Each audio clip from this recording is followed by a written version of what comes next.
wanted to talk today about self-care. It's kind of funny because sometimes I have immediate inspiration and I know exactly what I'm going to talk about and I think about it all week long. And sometimes I have 4 or 5 different topics and I'm trying to decide which one is probably the best one.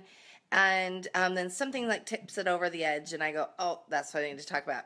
And that's sort of how today's topic is. So today I thought I would talk about the importance of self-care and sort of what we're teaching our children and how we're on all the time and how that can be very taxing on us and sort of ways to combat that.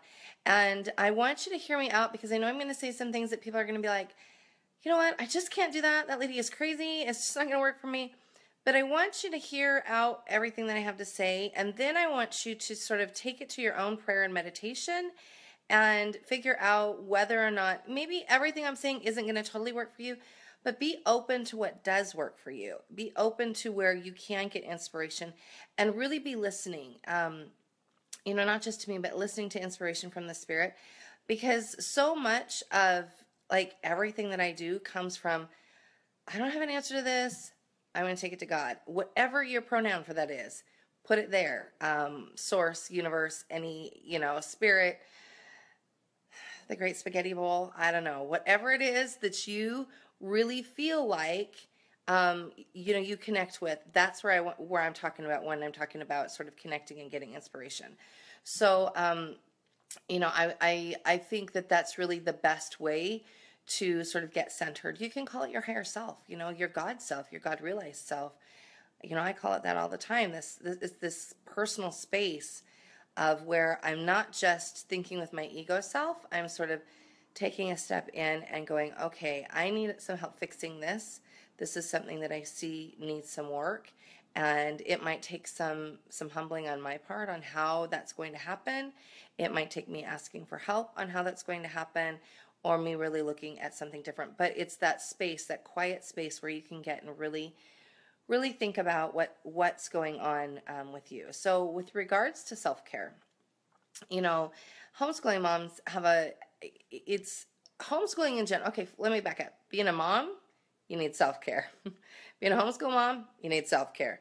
Being a Waldorf connected homeschool mom, you really need self-care.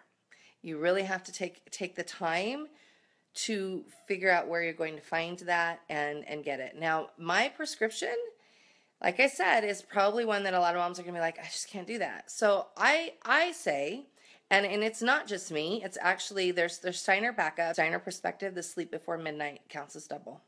And there's so much behind that. There's so much behind getting the sleep in on the back end rather than on the front end. And I know if you're a mom with a brand new baby or you've got kids that aren't sleeping, sleep is a huge thing to tackle. And I work with a lot of families that need help with sleep. So if you're struggling with sleep and you're a client of mine, you better bring it up because it's something that we can talk about. If you're not a client of mine, bring it up anyway. Let's talk about it because sleep is huge. And sleep really helps us feel grounded and not in that crazy place of, I need that time alone right now. Because when we're rested, we can use less solitude. But that's a whole different podcast. Today, I really want to talk about how to get that solitude, how to work it in with your kids, how to teach your children that space and how that space can be very nurturing for you and for them. So I get up before my kids. That's something that I have to do as a business owner because I don't want to be on my computer all day long. The awesome thing about homeschooling and being in front of you guys and being friends with so many of you that you know me, you sort of see the fruits of my labor, especially those that are local or have lived near me. You know my kids, so you know sort of like, yeah, I absolutely do what I say, what I'm telling you to do. I do it. And I do that because I suggest it because I know it works. And it doesn't matter what temperament you are, it works. So I get up before my kids, and again, I get up the amount of time before my kids because I have so much work that I get done every morning. So I'm always up at 5:30. If you don't have a stay-at-home job or something else that you need that work for, or you're really wanting to get in this heavy workout a few times a week or whatever, then I'm not suggesting you get up that much time before your kids. I'm suggesting you get up with enough time to get some solitude in at the front end of your day. It's great to get solitude at the end of your day. It's great to spend that time. I know that a lot of moms say, I just do it at night. I get that time between 9 and midnight, and it's mine, and it's golden. But you are robbing yourself of good sleep habits for yourself, and then you're also robbing yourself for the joy that can be there when you are on and ready for your kids in the morning. There are so many times that I hear moms say, I'm just so angry and frustrated in the morning, and then we don't end up getting started until 10 o'clock, and then our whole day is crazy, and then I feel like it's this crazy cycle that I can't stop. Well, the cycle has to start and stop with you. It absolutely does. You have to be the one to say, I'm going to stop this cycle. I'm going to go to bed.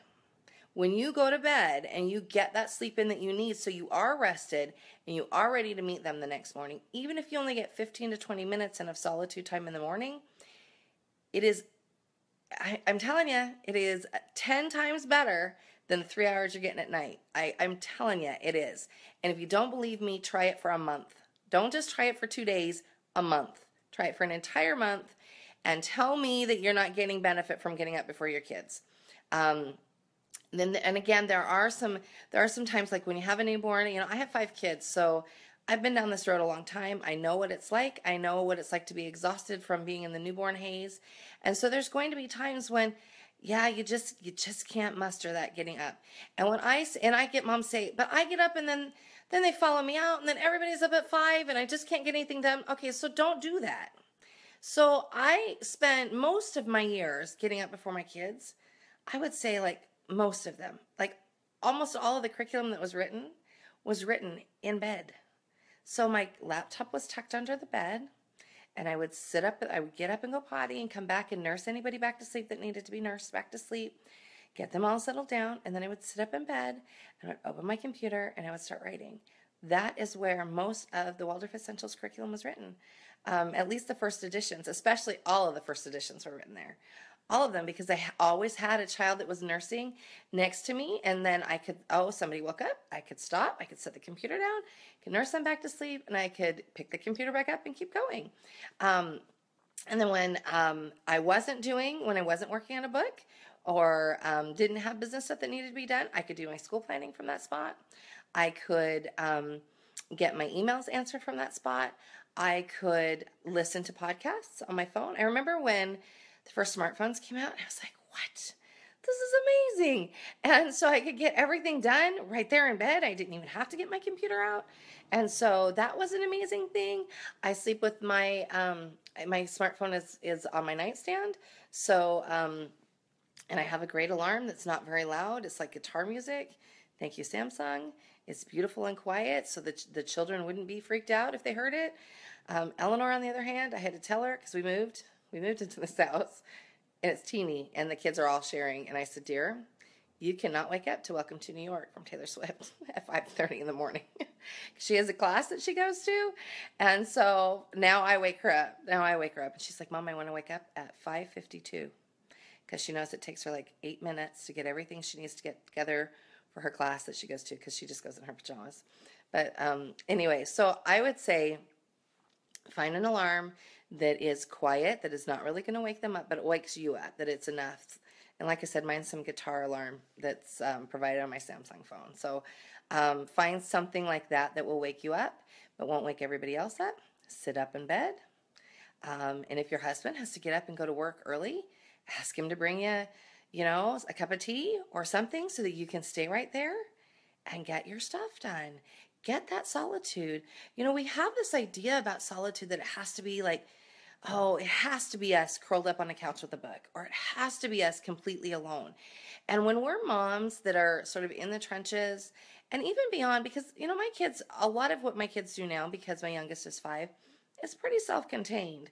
I still don't get hours and hours on my own. And I think that we really have to reimagine that alone time. So if you really, especially for our more introverted moms, you need to look at how it is that you can get that time. So maybe it is that hour in the morning where you can sit up in bed and you can just sit there and appreciate the quiet and appreciate the alone time. And maybe you're reading a book there in bed. Get yourself a book lamp that there's so many different kinds now that aren't super, super bright. Or something, Eric's got this great e-reader that's backlit. And so it just lights up the book part. So there are so many things on the market now that allow for us to read in bed that aren't obtrusive to other people that are in the room. So think about those sorts of things and really reimagine that alone time. Imagine what you need and think about it. If you really think you need 2 to 3 hours a day, then I would get an hour of it in the morning, and then I would really work on quiet time after lunch. Now, our quiet time is looking different because we have kids of varied ages, but we still have, after school is over, and we're usually done by 2 because we've got Eleanor's lessons, and she's in 10th grade this year, and so they take longer.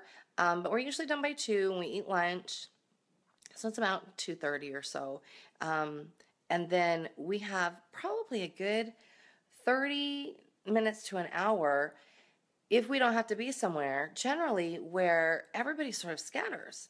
Eleanor's in her room. She might be painting, doing something quiet. Sam might be just sitting, playing Legos quietly. Soraya loves to just sit and play with her wooden animals. It's just quiet time, or she'll be looking at a book. And it's this time that you really have to teach your kids how to have, because I do think that while as human nature we crave it, I think that in this world that is so busy, and so many of us parents are super busy, and we're rushing places, I think that it really is something we have to teach them how to do. So all of my kids are really good at it because they've watched me sort of model it for them for a long time. But I watch some kids and I go, wow, they really don't know how to do that. But then I look at mom, and mom doesn't really know how to do that. So my kids have known for a long time, and it probably stems. When I think back, I had a stroke, so I have little pockets of memories that are kind of missing. But then the ones that I do have that are there and that are strong, I think back on my single mom days, because I was a single mom of 3 young children for a time. Ellie was 5, Jacob was 7, and Harry was, well, actually, no, let me back up. They were 4, 6, and 8 when I was a single mom. And they just turned 5, 7, 9 when I had gotten married. And so they were young, they were little, they all slept with me, all of them. And I was exhausted. And I really had to find ways to really get that alone time. And so that's when we really were working hard on having that quiet time. And, I didn't have a nursing baby that needed that nap time. I needed that quiet time because I was on all the time. I was a single parent. I was on all the time. And even when they had time, when they went with my former husband, it still was because they were calling me constantly. It was never alone time. It was really never alone time. And I ended up spending that time that I was alone. I was running a different business at the time. That would be my business catch-up time. That would be my, I really wanted to watch this movie, but I'm with my kids 24/7, so I really want to watch this movie by myself time. So it was sort of a long time, but it's not like it is now. But when they were all home, I had to teach them that time was very sacred to me and to us. And so I taught them what time, we used to start the day at 8 a.m., and so I taught them from a very young age what it looked like on the clock. And those were the first seeds of learning to tell time. And they were too young to understand how to tell time, but they knew when the big hand was on the 12 and the little hand was on the 8, that was the time that we could all start the day. And they all caught on really quickly that mom was a better person when mom had that time, that our days went smoother, that things were happier. And so really and truly take the time to really seek out from the Spirit how to bring that to your children. Because if you've not been doing it at all, then it's going to feel super weird to you and to them. And it's going to feel like, for you, it might feel like you're pulling teeth and they're never going to get it and you're going to be frustrated all the time. But you have to come from a different place. You cannot come from a place of, I lack time. Because any time you put lack with something, whether it's time, money, resources, you're always going to just see lack. But if you can put out there. There's an abundance of time. I just need to find it. I need to figure out where in our day I can find that. One of the really good resources I would suggest, if you haven't done it or you haven't done it in a while, is Work the Rhythm Roundup. It's free on our site. It's in the free section, free courses, and work it so that you can see where your time is going, and you can really get an eye in on, where that, what's going on with your time, and sort of how you're spending it, and where your pockets are.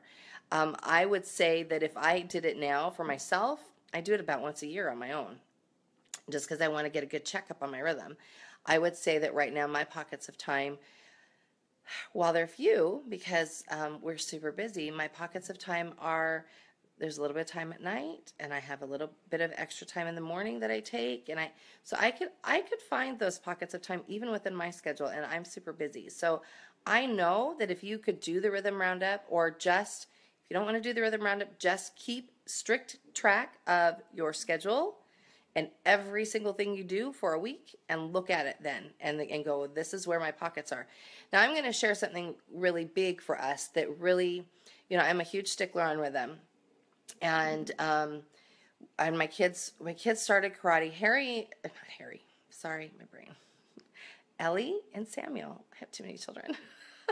No, I don't. I love them all. Ellie and Samuel started karate a year ago in June. And it was great. It was 2 days a week. It wasn't a big deal. We lived 10 miles away. We came in, we did karate, we went home. And that was kind of a disruption for our rhythm, but it wasn't a big deal. And the area that we were doing karate in was this area that we really wanted to live in. And so it was really amazing, but then there was kind of depressing for me at the same time. And there were times where I was like, Eric, you need to take him. I just can't go over there because it makes me sad to leave. And then about 6 months ago, the karate the master of the karate school said, well, we need to change your kids so that Ellie's on Tuesday, Thursday, and Samuel is Monday, Wednesday, and oh, by the way, there's a Saturday class. So for the last 6 months, we have been coming 10 miles down the road. Doesn't seem like a lot. It's a lot. And important to me that we have a rhythmic space and time, and so we had to make big family decisions on sort of where we're going to be living because of what our kids are, what's important to them. Now they're all three in karate, and we are down there 5 days a week, and it's only 2 blocks away now, so we can all walk. But where it was a 3-hour disruption 5 days a week, now it's not. And it was because we made this huge family decision of, we are seeking our quiet time back, and we are missing that. And so as a family, and yeah, we rent, so it might be like, you might be thinking, oh, it's easy for you because you rent. But you know what? I'm telling you, I've owned a home, and I would have sold my house to move somewhere else if it meant that our rhythm could be better because of something that our kids was really important to them. And really important to us because we've seen some great progress and seen some great things for them. So we wanted to guard our rhythm enough that we could have that quiet time and reinstitute that quiet time. So we're coming off of our move. We've got a few things left to do at our old house to be finished.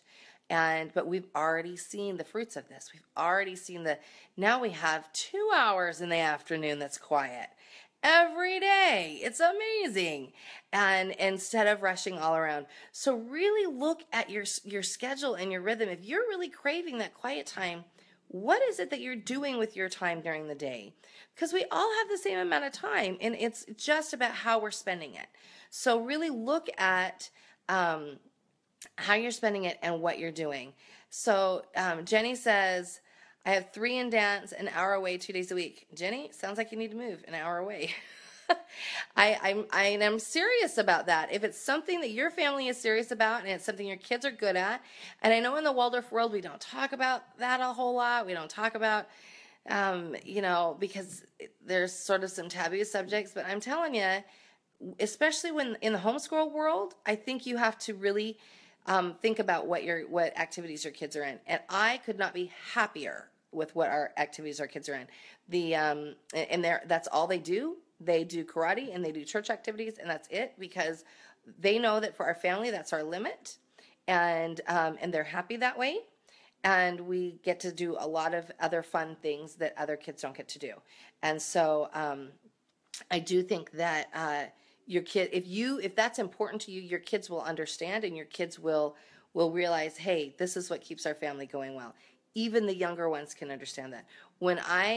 Especially the last 2 months, these are the words I hear from Soraya a lot. Mommy, I just want to stay at home. And I know what that means. She is craving rhythm. And I would say, we are on the home stretch. Pretty soon you're going to get to stay at home a lot more. And so listen to what they're saying to you. Listen to the words that are coming out of their mouths. Look at their behavior. Look at things that are going crazy in your life. Because if you're feeling it and you're feeling the chaos, guess what? They're feeling it. So you have to really be on it about cultivating that space of quiet solitude, because if you're craving it, it isn't just for you. They need it too. So really take the time to think about, how am I going to cultivate that with my children? How am I going to give each of them the space that they need and make them feel comfortable needing that space? Now you might be thinking, you must not have busy children. You're wrong. Everybody needs a Jacob. Everybody. But he even needed it. He really liked that quiet time, and I would have to check on him, because he would take the quiet time and then do something naughty, and then, yeah. So, but now he's 17, and he loves his quiet time. He can't imagine not having the quiet time. When he comes to visit us, or we go to visit him, we're sort of overwhelming, because it's all of us. And even though he made a sacred contract on the other side of the veil that he was coming to a family that had 5 children, he seems to forget that here. He's like, it's almost like he can't breathe. And so I get that, and I just give him a hug, and I go, it's all right. I get it. Just take a deep breath. Go chill out for a little bit. And we need to give our children that space to do that. Different temperaments have different needs, but also I do see extrovert and introvert on top of the temperament stuff. So, I think that really you can, you can really work with that. And even though you might think that all cholerics are extroverted, it's not always the case. And not all sanguines are extroverted. They are more extroverted, but they definitely need the time.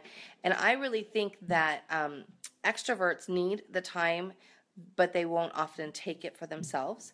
So we have to teach them much more how to take it. So I wanted to leave that with you today. I want to look here. Let's see.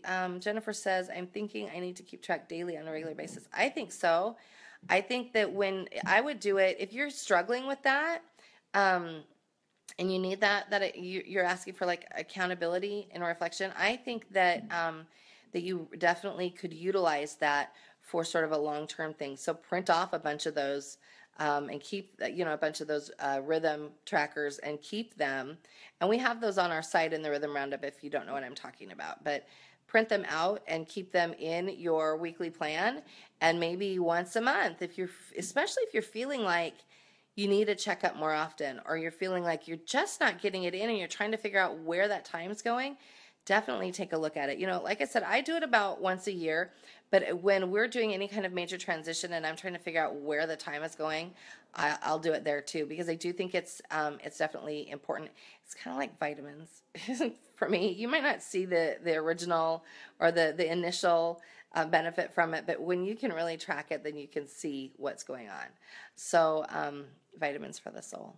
But anyways, that's what I wanted to share with you today. I want you to just really reimagine your alone time, and not think about it as where it has to be, and think about it more as to where it could be, and find that space, sort of within your own personal rhythm to find that time. And don't be closed off to my thoughts about getting up before your kids, because I'm telling you, so many awesome things have happened from my laptop in my bed.